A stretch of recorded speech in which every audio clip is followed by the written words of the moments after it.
Hello everyone and happy Wednesday. Dear entomologist, today is Wednesday, May 27th, 2020.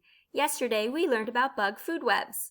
We learned that many bugs eat plants, lots of bugs eat other bugs, and some bugs eat dead things. Many big animals cannot live without bugs to eat.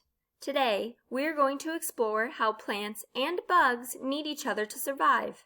We will study one of the ways bugs help plants to live and make more plants. It is called pollination.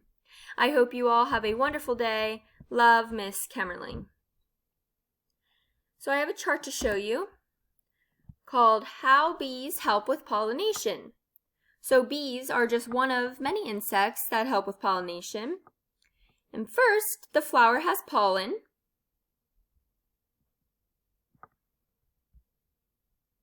Second, the bee wants nectar. So the bee is flying to that flower to get nectar, but when it does, pollen gets stuck on its leg. So as you can see where this arrow is pointing, there's like a little yellow bubble on its leg.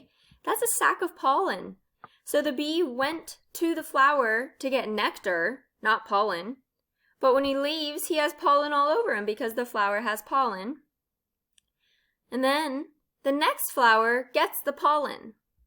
So when the bee flies to the new flower, the next flower, some of that pollen will get stuck on that flower. And that is called pollination. Thank you for tuning in to the morning message. I hope you have a wonderful day.